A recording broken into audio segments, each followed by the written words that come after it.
Muito boa noite. Bezerra Hashem, a gente começa aí com um tema. Cada semana fica mais magnífico o tema, ainda mais se a gente acredita que ele é magnífico de verdade para poder falar sobre ele. A gente vai falar, Bezerra Hashem, hoje sobre um assunto que envolve o emocional da pessoa, envolve a mente da pessoa. E obviamente que quem criou a mente de cada um de nós foi a Kadosh Baruch Hu. Então o melhor lugar para procurar como funciona a mente, sem desmerecer nenhuma sabedoria laica, é o Sefer Torah. Eu vejo de verdade que quanto mais tempo eu dou aula para jovens de 13 a 50 anos de idade, todo mundo é jovem, eu vejo de verdade a importância desse assunto que a gente vai conversar sobre ele hoje nos minutos que a gente tem. Here we go, vamos por aqui. A Gemara fala para a gente uma história na Gemara chamada Masechet Ta'anit.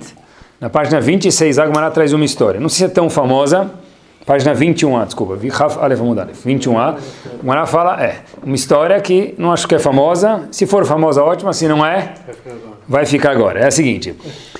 Tinha dois homens e a Gemara conta que um deles, os dois na verdade, foram salvos e de não viver para viver. Qual a história? A Gemara conta que haviam dois sábios da época do Talmud, um é mais famoso e outro menos. Ilfa é o nome de um deles, que não é tão famoso, é um nome não comum, a gente não vê ninguém chamar o filho de Ilfa, mas é um nome. E o outro, Rabi Yohanan. Rabi Yohanan já é mais famoso, já consta em algumas Mishnayot também, né?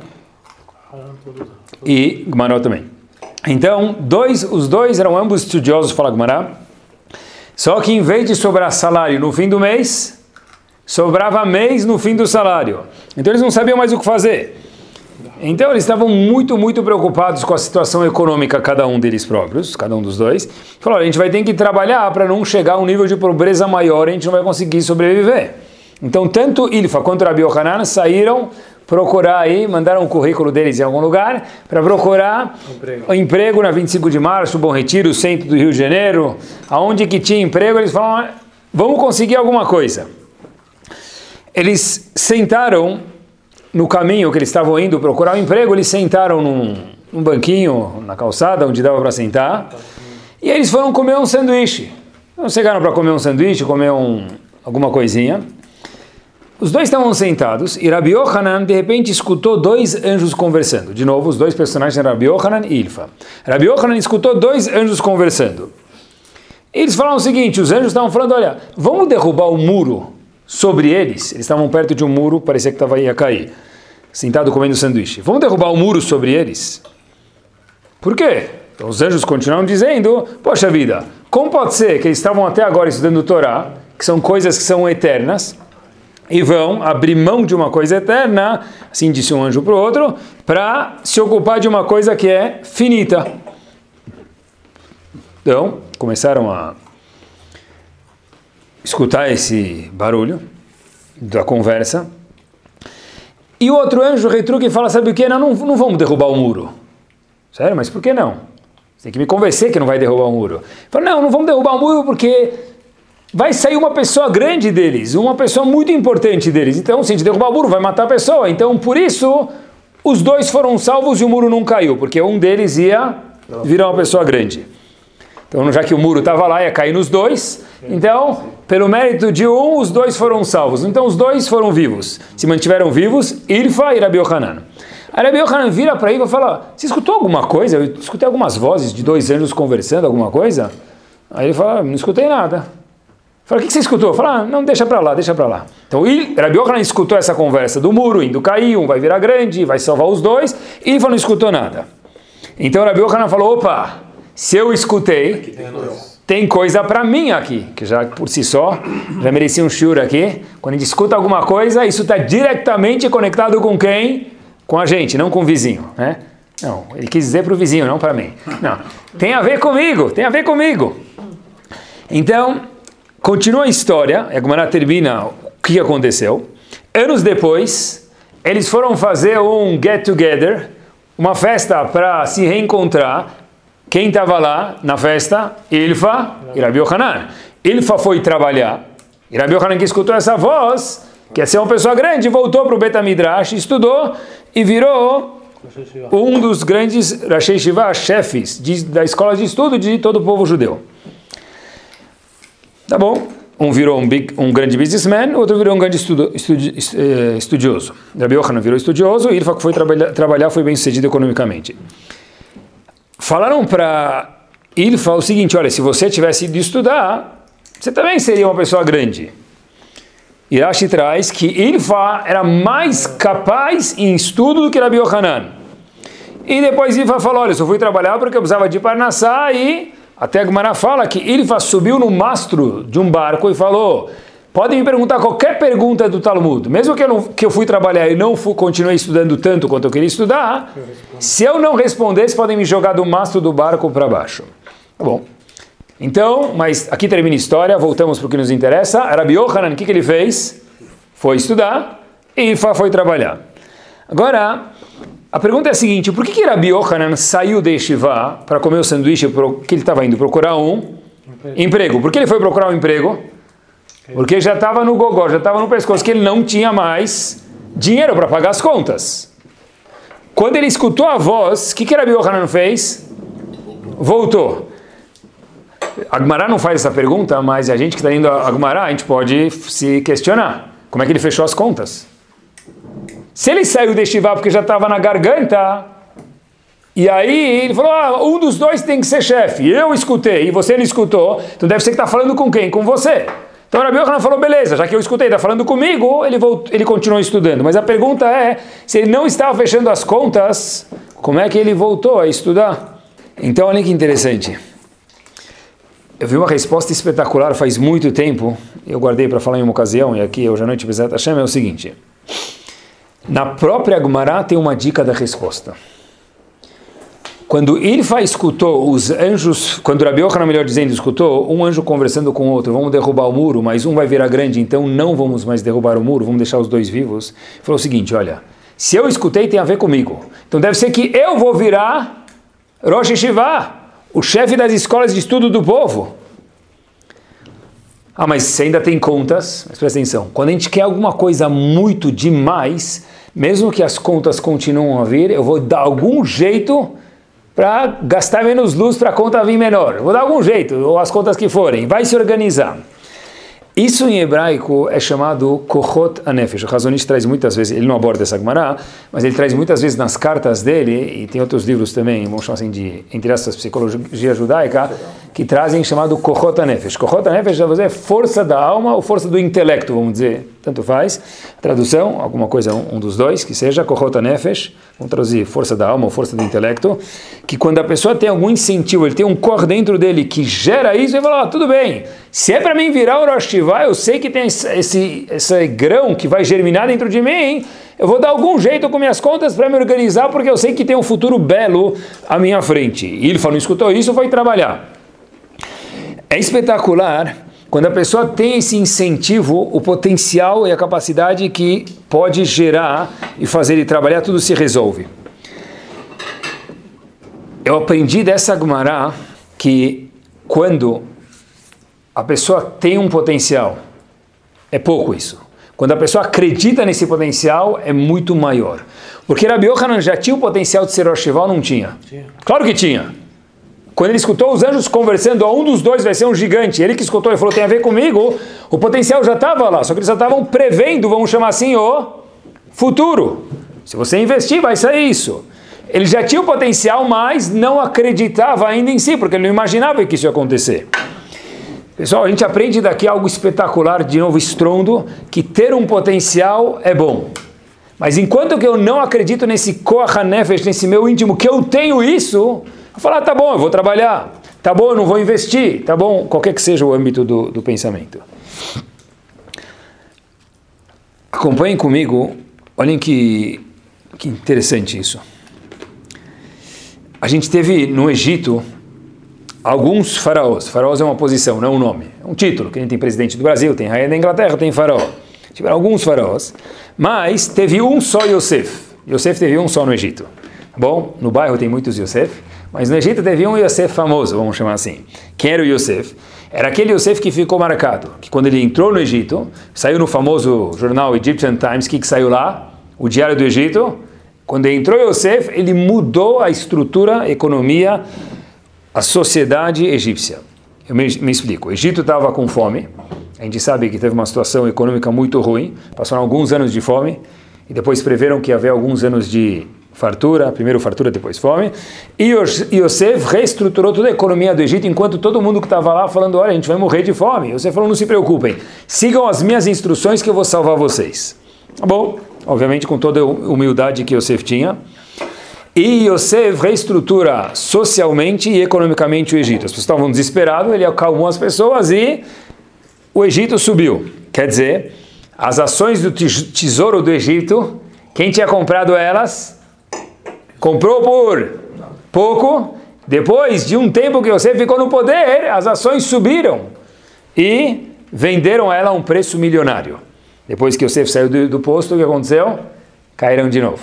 Mas enquanto Yosef estava lá, as ações bombaram, venderam muito alta. Yosef era o mito do Egito. Quando você entrava no Palácio Real, sabe, algumas sinagogas têm foto do presidente antigo, do outro, tal, sabe? Tem os presidentes que passaram pela sinagoga, né? Começa preto e branco, vai virando colorido. Então, no palácio do faraó, certeza tinha uma foto de Yosef, porque Yosef foi quem manteve o Egito de pé. Depois, Yosef falece, acabou com todo ser humano, ele viveu, faleceu, teve uma vida brilhante, brilhou para os outros também, e o tom da música muda, a gente sabe a história. O que aconteceu? Veio um novo rei no Egito, se era um rei novo, ou se era o mesmo, tem discussão, mas não faz diferença, porque o que interessa para a gente é que não se falava mais de Yosef, a foto de Yosef que estava lá pendurada desapareceu. Tá bom, isso eu até entendo. Você pede para o funcionário que trabalha no palácio, olha, pega a foto, dá um sumiço nela, está aqui 100 contos, não conta para ninguém o que aconteceu. Não dá para entender. Mas o problema que acontece é o seguinte, peraí, ninguém mais lembra de Yosef? Não, está escrito que o pessoal esqueceu de Yosef, o povo esqueceu de Yosef, o faraó obviamente que esqueceu, porque ele queria que esquecessem, mas o povo inteiro esqueceu. Não leiam a Torá, vivam a Torá. Como que isso é possível? Um homem que estava todo o povo desesperado. Um homem que está escrito que o próprio faraó falou para o povo, beijem o pé dele. Vão e sigam as instruções dele. Por quê? Porque o que ele falar, façam. Mas disseram para o faraó os egípcios, mas o faraó ele falou para a gente fazer Brit Milá. Faz. Se ele mandasse vocês pularem na fogueira, também pula. Porque ou vocês obedecem ele, ou vai morrer de fome. É melhor tentar obedecer ele, talvez sobreviver, que no fato, de fato depois sobreviveram. Então olha como que é possível, esqueceram de Yosef. Está escrito, Vayakom melech hadash al Mitzrayim, veio um novo rei no Egito, e Asher lo yadat Yosef, ninguém mais lembrava de Yosef. Que o faraó não lembra de Yosef, eu entendo, mas como é que o povo inteiro esqueceu de Yosef? Ah, sei lá, está escrito. Sim, mas se a Torá escreveu, porque a gente pode perguntar, se questionar para aprender. Mas a Torá falou que o Paró não conheceu. Né? O Paró não conheceu e o povo também abandonou. Já vou provar para vocês que o povo também esqueceu de Yosef. Eu já vou mostrar para vocês que o povo esqueceu também. Mas só antes disso, eu comecei a procurar um pouquinho, não unânime, mas um pouquinho, qual o melhor presidente que o Brasil já teve? Procurei, fiquei alguns minutos procurando. Qual o melhor presidente que o Brasil já teve? Vocês falaram todos ou nenhum? Então, dentro das pesquisas que fizeram, tiveram dois isso, Machloket, muito bem, tem discussão. Não é só na Gemara tem Machloket, na opinião do povo também. Getúlio Vargas, by the way, Getúlio Vargas foi o presidente que mais governou o país em questão de período, em tempos. Ele governou de 1930 a 1945 e depois de 51 a 54, um total de 18 anos. É muito. Maior duração do presidente do Brasil. Outro presidente, Machloket, da segunda opinião, fala que o Lula foi o melhor presidente que o Brasil teve. Então, tem Machloket, um falou que é o Getúlio Vargas, outro falou que é o Lula. Pessoal, aqui teve Machloket no Brasil, mas no Egito não teve Machloket, era unânime que Yosef era um mito. Então como é que esqueceram de Yosef? O povo esqueceu de Yosef, começaram a escravizar os Eudim, ninguém foi contra, o povo esqueceu. O faraó esqueceu, o povo também. O povo egípcio nunca falou como se vai escravizar. O pai deles manteve a nossa economia. A gente vê nenhum midrash que o povo reclamou, o povo egípcio. Então o povo também esqueceu. A pergunta é como? Como que eles esqueceram? Aqui a regra é a seguinte, quando a Torá fala sobre o faraó, ele era um rachá, era malvado? Ou era tzadik? Rachá. Mas, apesar que ele era rachá malvado, ninguém discute que o faraó era um grande gênio, uma pessoa intelectual, muito sábia e muito capaz. O faraó é um grande rachá. Ninguém discute isso. Porque senão a Torá não ia contar para a gente de um rei bobão. Tem leis profundas para a gente aprender aqui. Paró era uma pessoa muito, muito astuta, muito esperta. Olha o que ele fez.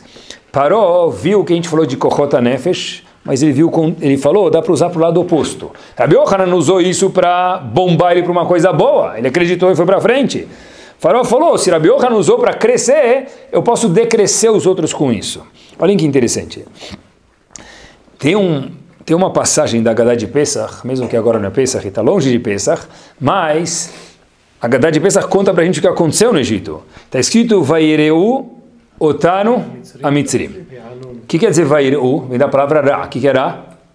Mal. Então foram malvados conosco os egípcios. É verdade a frase?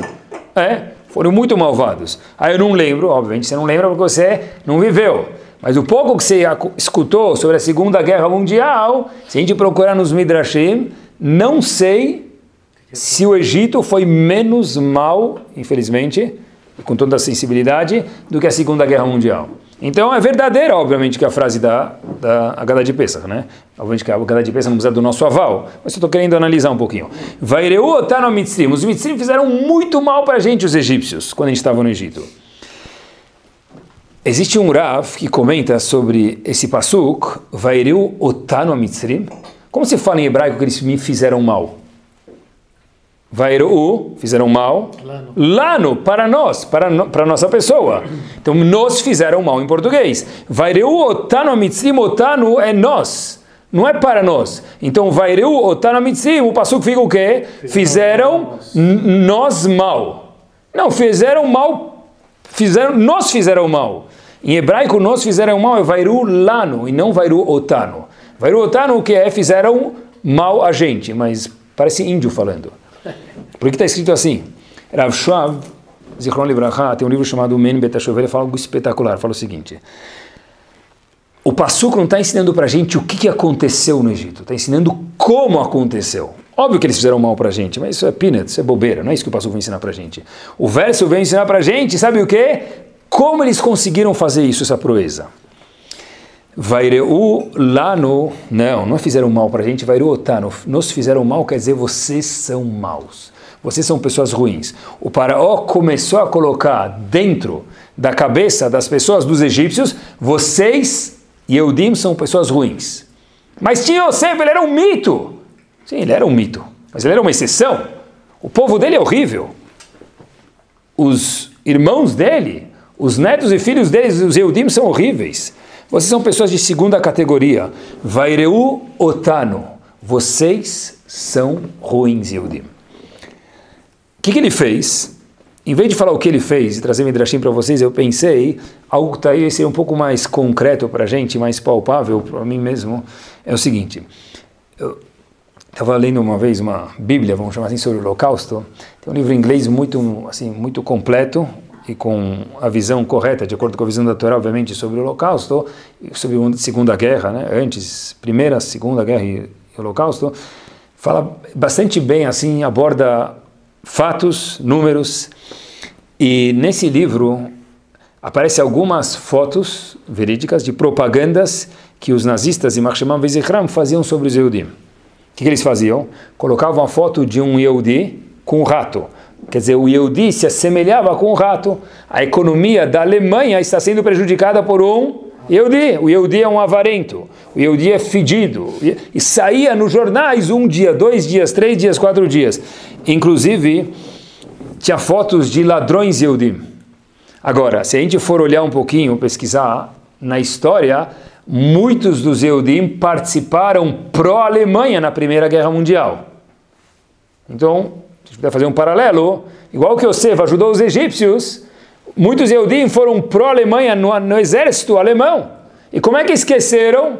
Porque nós temos algo chamado visão, a gente se impacta pelo que a gente vê, pelo que a gente escuta, nós somos seres humanos. Se a gente cheira um cheiro desgostoso, então ninguém chega perto da comida, porque meu cérebro já trava, e assim que Hashem fez a gente.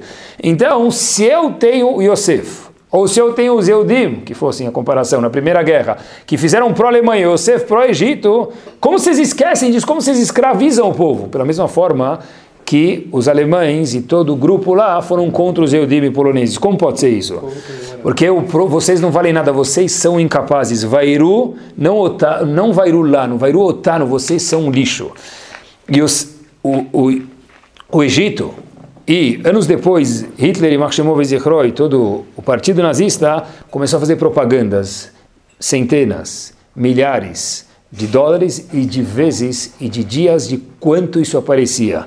Então, quando eu vejo isso 1, 2, 10, 20, 40, 80 vezes, algum momento eu vou começar a acreditar. A imagem de Yosef desaparece da minha cabeça. A propaganda é a alma do negócio. Foi assim que Hitler, que era uma pessoa muito versada, falava muito bem, conseguiu conquistar o povo e falar, olha, tudo está acontecendo por causa deles. Então, juntem-se a mim, vamos tirar o mal que existe entre nós. Não era Hitler contra o povo, era Hitler com o povo contra os Yehudim. Inclusive, conta uma vez, olha como que quando a gente repete uma coisa, muitas vezes a pessoa acaba acreditando nisso. Contam que tinha um cara que ele queria estar em Meia Shearim, ele queria dormir, estava cansado, era Shabbat à tarde, ele chega da sinagoga e falou, um dia eu vou poder descansar, né? Domingo não tem descanso em Israel, um dia eu vou poder descansar. Ele chega lá, estava dormindo, ele começa a dormir, ele escuta um monte de crianças brincando.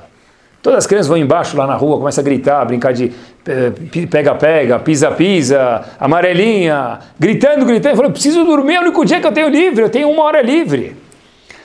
Aí ele vai na janela, ele teve uma ideia bárbara, ele vai na janela e falou o seguinte, olha, aqui do lado tem um bairro chamado Davidka, lá perto, né? Tem um bairro aqui do lado, tem um americano muito rico, e ele chegou, ele passa só uma semana nas férias, ele está distribuindo balas importadas. As crianças falou, beleza. Falou 1, 2, 3 vezes, de repente estava um silêncio, todo mundo foi pegar bala naquele americano que nunca existia, que estava em tal rua que nunca existia. Então ele ficou tão feliz, ele foi dormir, deitou. Depois de 1 ou 2 minutos, a esposa dele veio levantando, colocando a roupa dele de Shabbat, descendo, falou para ele, onde você vai? Falou, como assim onde eu vou? Tem um americano no bairro do lado, em Davidka, distribuindo balas, eu vou para lá pegar balas também. E das palavras, ele falou tantas vezes para as crianças que ele falou, olha como é que eu vou dormir. Existe algo que quando a pessoa acredita em alguma coisa, seja para o lado positivo, como a gente viu em Rabi Yohanan, ou infelizmente para o lado negativo, como a gente viu no Egito, em Hitler, isso tem uma força power, fortíssima. Olhem só a força que isso tem, olhem só o Koach HaNefesh que isso tem. Hashem designou, olha, é interessante, quando a gente vê alguma ideia na Torá e depois começa a ler o Humash dessa forma, fica espetacular. Estava folhando o Humash, nessas horas estava preparando o Shiur, e aí eu vi algo espetacular, Hashem me mostrou uma coisa muito legal. Hashem designou Moshe Rabbeinu para salvar o povo, certo? Moshe Rabbeinu está pronto para ir. Moshe Rabbeinu tem uma preocupação que ele fala para Hashem. Qual a preocupação de Moshe Rabbeinu para Hashem? Depois que Hashem já aceitou ele e falou, tá bom, vai Aharon te ajudar, mas qual a preocupação que Moshe Rabbeinu tinha? Sefer Shemot, no 4º capítulo, Perek Dalet. Vaianu Moshe Rabbeinu falou para Hashem, tá bom Hashem, eu posso ir. Se você acha que eu posso ir, tudo bem. Vaiomar, mas eu tenho um problema Hashem, para ser resolvido. Olhem que bomba. Eloi Aminuli. O povo não vai acreditar em mim, eles não botam fé em mim, eles não têm crença em mim, eles não vão confiar em mim. Veloi Shmeu Bekoli. E por conseguinte, olha como o passuco termina. Se eles não acreditam em mim, o que eu falar, eles não vão me escutar. Olhem que espetacular. Hashem, eu desisto. O que Hashem falou para ele? O que Hashem falou para Moshe Rabbeinu? Como a gente sabe que Moshe Rabbeinu era gaúcho. Hashem falou para ele, pega o mate, né? Pega o mate. Hashem falou para Moshe Rabbeinu, pega o mate, pega o bastão. Hashem não falou para ele, é bobeira. Hashem falou para Moshe Rabbeinu, pega o bastão, transforma isso num milagre, numa cobra, para o pessoal começar a acreditar em você. Olhem que bomba. Olhem que espetacular. Hashem não falou para Moshe Rabbeinu, é bobeira. Falou, você tem razão. Se você não acredita que eles acreditam em você, então você não vai conseguir sair do lugar. Então eu vou te dar aqui uma mágica, que é melhor do que a mágica do faraó, para você acreditar que você tem o poder, e aí sim você pode salvar meu povo. Se eu não acredito no meu koach, eu não consigo fazer nada. Nada. E se eu consigo destruir o koach hanefesh do outro, eu posso transformar Yosef e o povo dele acabar com a memória ótima que ele tinha. Eu posso pegar Yehudim, que foram soldados na Primeira Guerra Mundial e ajudaram a Alemanha, e transformar a Alemanha inteira contra eles. Eu vi uma história que aconteceu numa yeshiva nos Estados Unidos. Tinha um Rav, uma história curta, mas interessantíssima, tinha um Rav ensinando para alunos pequenos um tratado chamado Erechin. Erechin fala sobre o valor que cada pessoa podia doar para o Beit HaMikdash. Por exemplo, está escrito na Torá isso. Se eu falo, eu vou doar para o Beit HaMikdash o meu valor, então eu tenho uma Gemara inteira que fala sobre isso, depende do sexo da pessoa, homem ou mulher, e tem idade. Então cada idade tem um valor que ele vai dar para o Beit HaMikdash, esse valor. Que nem uma tzedakah que ele deu, chamado Erechin. E antes de Urav explicar isso para a classe, para os meninos, ele falou para os meninos, olha, vocês sabem quanto vocês valem? Qual o valor de vocês? A Torá dá o valor de cada um de vocês. Falou a tabela, olha, tal valor, tal sexo e tal idade tem tal valor. Mas antes de falar o valor e a tabela, ele falou, vocês sabem o valor que cada um de vocês tem? Teve um silêncio total. A Torá ficou meio preocupado, falou para o menino, olha, sentava lá no fundo da classe, falou, você sabe qual que é teu valor? E o menino ficou em silêncio. Aí o Rav depois falou, puxa vida, coitado. O menino senta lá atrás, ele sente meio assim deslocado. E eu perguntei para ele qual o valor dele, qual vai ser a reação dele no meio da classe, coitado. Então o Rav logo mudou para outro menino e falou, sabe qual que é teu valor? O menino falou, eu acho que meu valor vale $100, outro 50. Falou, muito bem e tal. Aí o menino lá atrás levanta a mão e fala, o senhor me chamou, não vai esperar eu responder? Aí o Rav falou, puxa vida, que bobeira que eu fiz de chamar aquele menino que sente um inferior. Aí o menino olha para o Rav, eu não tenho valor. O Rav ficou olhando para baixo. Mas como assim você não tem valor? O Rabino pergunta para ele. Falou, minha mãe fala para mim não vale nada. Que, contrário, que eu valho mais do que qualquer coisa do mundo. Não tem nada no mundo que tenha o meu valor. Isso é Koach HaNefesh. E talvez o que falaram aqui, podia ser o final da história que não era, mas também seria, minha mãe fala que eu não valho nada. Então, isso é o Koach HaNefesh, é o valor. Mas você tem um potencial, meu amigo, não interessa o potencial que você tem. Interessa o que você acha, o que você acredita que você tem. Esse é o emocional do ser humano. Tem um impacto gigante até na Halachá. Olhem que bomba. O Rambam fala em Halachot Avodah Zarah. O Rambam tem lei sobre idolatria. Olha o que ele fala. Olha interessante. Se tem uma pessoa, está na Halachá isso, está na Gemara e o Rambam codifica isso. Se tem uma pessoa que ele foi mordido, Deus me livre, por uma cobra. Ou por um escorpião. Talvez seja a mesma coisa um cachorro. Pode falar psukim para ele, falar alguns versos? Falar algum passuco para curar ele, para o menino se sentir curado, ou para a menina se sentir curada. Diz o Rambam, Afalpi Shena Davar Moil, Klum, mesmo que não adianta nada falar nenhum verso para ele, porque ele precisa tomar uma injeção, passar mertiolate. Não vai para ele, Shema Israel Adonai Elohim Adonai Echad. Não vai resolver. Pode ou não pode? Diz o Rambam, claro que pode.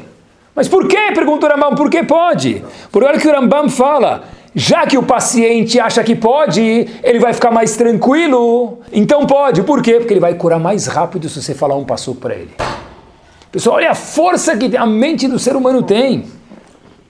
Halachot Shabbat também tem isso. Depois, não é um show de Halachá aqui, mas eu quero que você saiba esse ponto.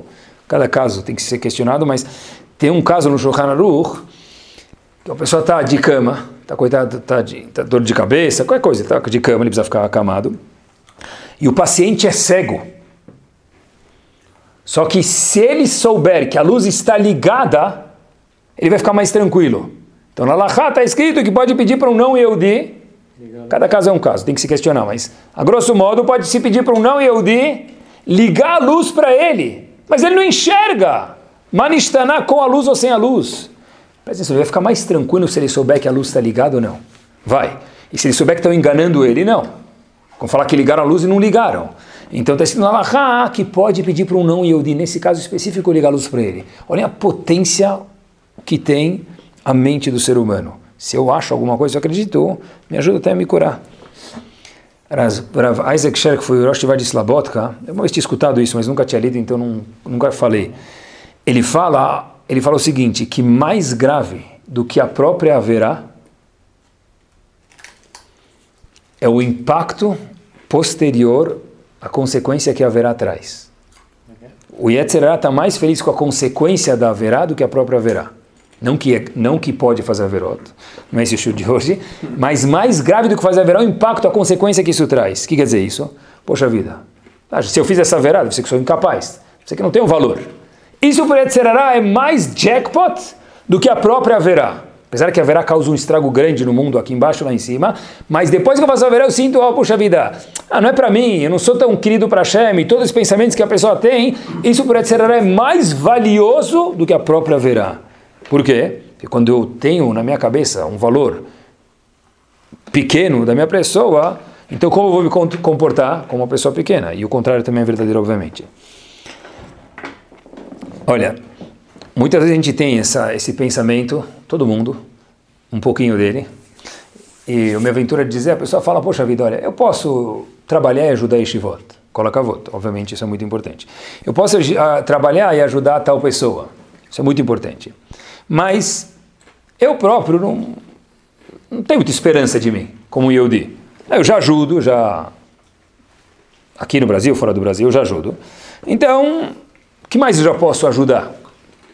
Como assim posso ajudar? Você pode ajudar a tua própria pessoa. Então, mas como assim minha pessoa? Sabe quantos rabinos tem no Brasil, em Israel? Quantas pessoas têm estudando lá fora? O que eu posso fazer? É isso aí. Muito. Porque na hora que eu acreditar que o meu estudo de Torá vale 1 bilhão para Hashem, cada um quanto consegue, quanto é capaz. Na hora que eu acreditar que minha Amidah vale 1 bilhão para Hashem, meu Minyan vale 1 bilhão para Hashem, minha Kashrut vale 1 bilhão para Hashem, opa, não só que eu posso ajudar os outros, coloca a voz, tenho a obrigação de acreditar na minha pessoa e ajudar a mim mesmo.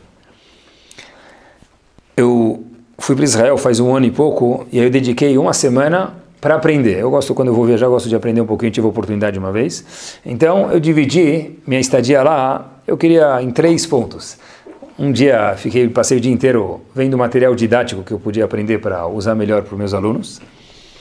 Livros e coisas didáticas, exercícios, para poder aplicar com os alunos. Outro, fui ver instituições que estão crescendo e ver o que eles estão fazendo para crescer. E onde eu mais gastei horas, dediquei horas, uma mulher, uma senhora francesa, eu lembro até hoje, tem muita cara tova ela, não sei nem o sobrenome, infelizmente, mas uma grande sadeket, chamada Madame Nouriel. O que é Madame Nouriel? Ela é uma psicóloga, e ela cuida especialmente do que é algo no mundo inteiro, especialmente Israel e Estados Unidos, tudo que acontece lá, acontece depois aqui, mas aqui também tem, chamado ADD ou ADHD. Vamos dizer assim, pessoas super agitadas, tá bom? Pessoas agitadas demais, distúrbio de hiperativas, boa, tem dificuldade. Isso, com crianças. Inclusive, procurei bastante, na verdade, no Brasil tem mais ou menos, bem aproximado, 2 milhões de casos de hiperatividade, de dificuldade de concentração no estudo por ano. E ela começou a me explicar e fiquei impactado de ver que no meio da consulta que eu estava com ela, pedia desculpa e ligavam um rabanim muito grandes, pessoas de porte pesado, não vou falar o nome para vocês, com casos de alunos que não sabiam o que fazer, que alunos estão indo embora de Yeshiva, que não conseguem mais estudar. E é uma mulher muito capaz, ela falava desculpa, atendia, e ela me contava casos e casos, eu fiquei algumas horas da gentil Madame Nouriel, me cedeu e eu aprendi bastante. Quando estava terminando, e essa Madame Nouriel era francesa, eu perguntei para ela, olha, sempre foi assim? Será que em Halab, na Polônia, tinha ADHD, tinha hiperatividade? Não tinha remédio de hiperatividade. Como eles faziam? Davam para um cara um coisat, ele se acalmava, davam um gefilte fish e ficava quieto, comia hrene e ficava quieto. Eu tive essa pergunta. Por que Maristana, o que mudou de lá para cá? Hoje em dia se fala tanto sobre isso, no mundo de educação fala muito sobre isso. Fora do Brasil, muito demais. Então ela me falou 2 coisas. Ela falou, olha, eu vou te contar uma pergunta interessante. Ela pensou e me respondeu o seguinte, a mulher tem muita experiência de tempo e de anos de prática. E de estudo também. Falou o seguinte, olha, uma coisa que mudou no corpo das pessoas é que elas comem muito junk food. Coisas junk food, salgadinho, hambúrguer, salgadinho, hambúrguer, as coisas, isso atrapalha na formação do cérebro mesmo e agita isso aqui, é comprovado, a hiperatividade. Não pode mais comer batata frita? Deve, mas obviamente que antigamente se comia em proporções diferentes do que se come hoje.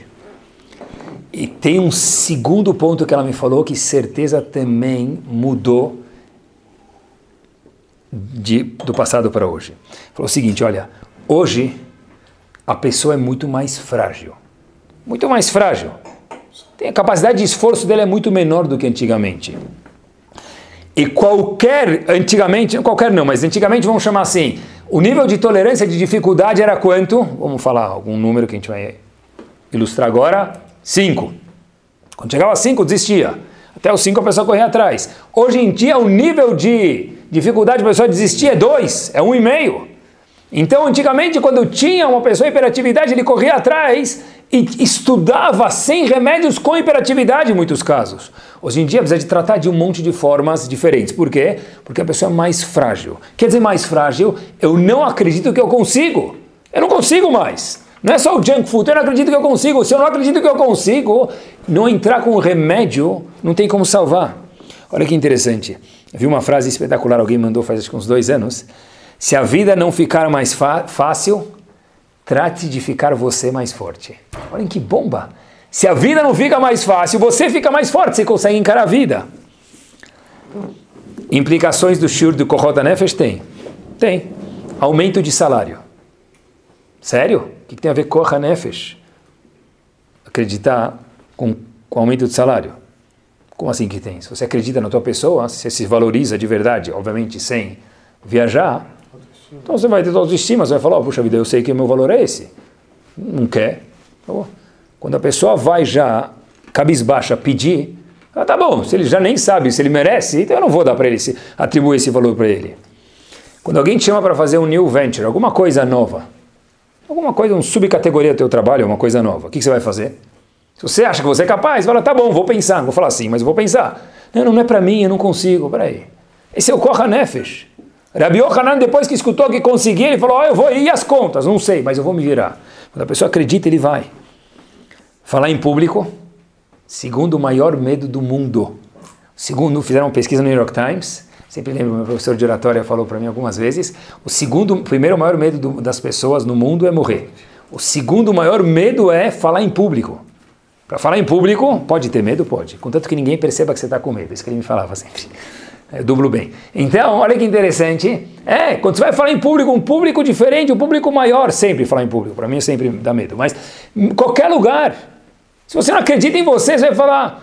Tem gente que vai falar o seguinte, olha, eu não tenho muito a dizer, eu não sei mesmo, mas eu vou falar umas palavras. Você não tem muito a dizer. E não acredita, senta, come batata e fica com a boca fechada. O cara quer dar uma dianav, de tzadik. Eu, na verdade, não entendo muito sobre o assunto, mas queria falar umas palavras. Você não entende sobre o assunto, não sabe nada, então senta, vai falar umas palavras. Canta a Havanagila, melhor, vai alegar a pessoa, né? Se você quer ser Hazan, se você tem a capacidade de ser Hazan, tem Hazanim muito bons que não são Hazanim, sabe por quê? Uma vez, meu filho adora Hazanut, ele entende muito, ele fez aula há bastante tempo de Makam, e uma vez ele falou, eu falei para ele, tinha alguma pessoa que foi em algum lugar foi Hazan, eu falei, e aí, o que você achou da Hazanut desse menino? Meu filho falou, Abba, o menino é espetacular, mas dá para ver que ninguém nunca incentivou ele porque ele não soltou a voz. Ele canta melhor do que muitos Hazanim, só que já que ninguém incentivou, ele não soltou a voz, então, por enquanto, ele está aquele Hazan lá de terceira voz aí do palco. Tem voz ou não tem? Tem, mas acredita ou não acredita? Se não acredita, não vale nada, quase nada. Muitas vezes, o que tira as pessoas, eu vejo isso no mundo muito claro, eu vejo assim, bastante do que a gente lê, de Avodat Hashem, dia tem um movimento muito grande de Choser B'Teshuvah, tem um movimento contrário, infelizmente, tem pessoas que saem do caminho da Torá. Eu estudei da Filmi tantos anos, casado, não casado, tinha minha prática religiosa, cada um no nível dele. O que fez a pessoa cair do nível? O que fez a pessoa sair do nível de Torá que ele tinha? Antigamente eram as dificuldades que as pessoas tinham, perseguições, etc. E tal. Hoje em dia, Baruch Hashem, a gente não tem mais isso. Eu acho que hoje em dia, uma das coisas que segura as pessoas é... A pessoa fala, olha, eu fui no estudo de Dafyomi, por exemplo, que seja o exemplo. Eu vi lá 12 pessoas, vi 50 pessoas. Fui para Israel, vi 100 pessoas. 99 ou 100 muda alguma coisa? Muda. Então o que muda? Se eu agora eu vou ficar sem dormir uma hora a menos para estudar o meu Dafyomi hoje que eu cheguei do trabalho cansado. O que muda para Hashem? Eu não acredito que muda nada. Se eu não acredito na minha pessoa, difícil ficar em cima do cavalo chamado Torah e Mitzvot. Porque hoje em dia tem muitas desavenças aí no mundo, tem muitas atrações, tem muitas outras coisas. Se eu não acredito que Hashem investe em mim, ele fala, olha meu, vai para frente, o teu estudo para mim é muito importante. Quem sabe se o teu estudo é menos importante daquela outra pessoa? Ah, mas ele sabe mais do que eu. E daí? Quem falou que Hashem está preocupado quanto quem sabe? A Kadosh Baruch Hu acredita no nosso Kriyat Shema, no nosso Shabbat, no nosso Minyan. O nosso Talmud Torah faz diferença. A gente tem que fazer trabalho de emuná, não só acreditar em Hashem. De novo, acreditar, eu tenho que acreditar em mim mesmo. Eu tenho que acreditar que cada palavra de Torah que eu falo, que eu escuto, isso é uma bomba para Hashem. Isso é um diamante para Hashem. Antigamente acreditavam. Hashem falou para Moshe Rabbeinu, querem ver? Você não vai entrar em Israel. O que Moshe Rabbeinu falou? Eu vou. Não vai, eu vou. Eu vou. Moshe Rabbeinu, está escrito, Kaviachol, né? Com todo respeito, pegou Hashem pelo colarinho, vamos dizer assim, né? De uma forma respeitosa. Moshe Rabbeinu rezou 515 vezes. E por que ele não entrou em Israel? E por que ele não anulou o decreto dele? Hashem falou, você não vai entrar em Israel. Mas Hashem é o que eu mais quis, eu vou rezar, vou entrar sim. Porque ele rezou 515 vezes. Por que ele não entrou em Israel pós-facto, final da Torá? Na conclusão, por que ele não entrou em Israel? Porque ele não rezou 516 vezes. E por que ele não rezou essa uma vez a mais? Porque Hashem falou, não faz mais tefilá, por favor. Porque se você fizer tefilá, você vai ter que entrar.